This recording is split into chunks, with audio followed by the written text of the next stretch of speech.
Okay, in this video, I'm going to take you through a real AI deployment that I'm using to help a client basically replace a $50,000 a year or more worker. Long story short, it's a furniture company that basically asked me to replace their sales coordinator who was resigning. And they said, we don't want to hire somebody new. We don't want to have to train them and then replace them if they leave again.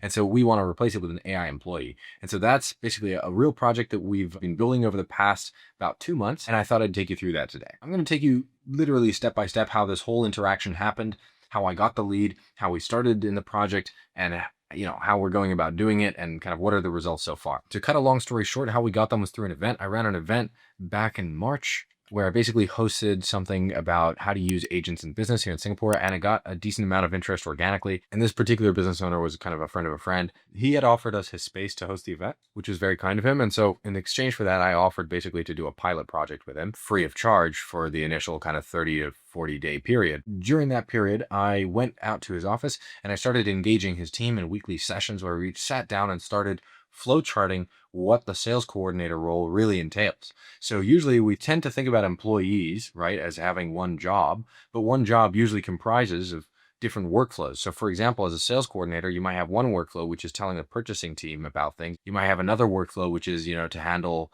new client requirements or something like that. So that's the first shift that I did with the team. And we started to map out their function. So you can see the actual flowchart here. What I was basically asking them this entire time is like, okay, imagine I had to do this job tomorrow. I'm a fresh grad and I'm the new sales coordinator. What the hell is my job basically? That's the kind of question I'm asking. And so we mapped it out. Everything starts for the sales coordinator when they get a new quotation. So the sales coordinator sits kind of between the sales team and then the rest of the company, and they kind of manage all the open orders for this furniture company. This furniture company deals in large distribution based kind of orders.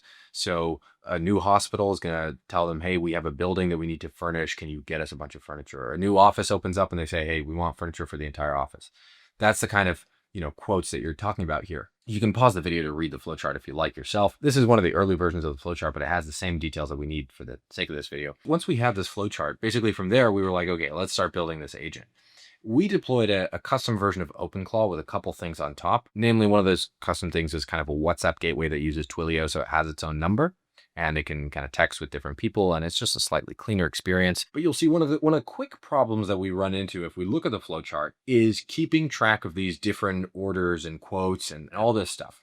And we integrated with their Google Drive to create folders that have order confirmation numbers, and we upload the Excel into that particular folder, much like a human would, receiving a new Excel file, you're going to file it into the right place. But there was a need to build a database around this. That was actually part of the project work. And so if you're thinking about implementing one of these employees yourself, whether you're a developer or a non-technical company and hiring somebody to do that, one of the big parts of this project was actually building the application on which the AI agent will work. So some people are going to use some kind of project management software. Maybe if you're a development company, you have something like Linear. Maybe some companies might run with basically everything on Salesforce. There's lots of different applications people use. This furniture company basically ran things with Excel.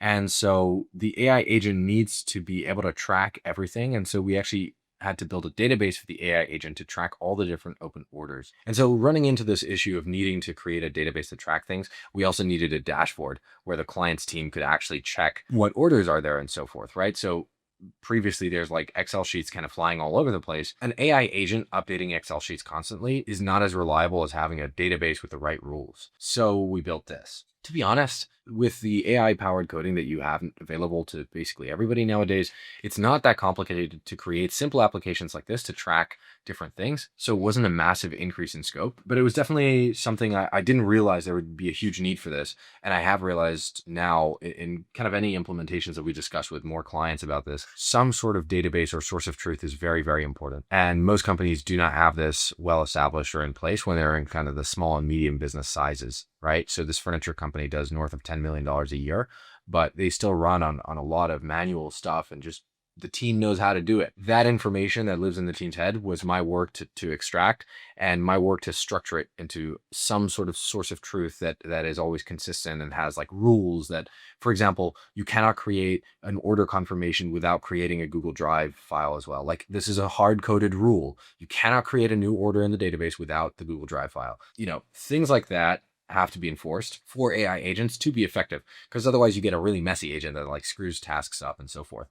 And so, if you want an AI to really replace a function that's costing $50,000 plus a year, you need to be diligent about having a clear standard operating procedure that you can write out such that any new grad could do it, because that's effectively almost what AI is, right? You need clear instructions. And then you also need somewhere that the AI can work. Like, it needs somewhere to do its work, the same way that an employee needs to do its work on maybe Excel or whatever else. Excel doesn't enforce rules. Enforcing rules maintains more consistency. If I hard code it such that you cannot input the wrong thing, it really limits the mistakes. And when we're dealing with AI, which is sometimes not 100% reliable, it's a probabilistic technology, which means that it works on probabilities, but that does not guarantee 100% of the time it works the same way. And so to counter that, we need hard-coded stuff. You might be wondering, okay, where's this deployment so far?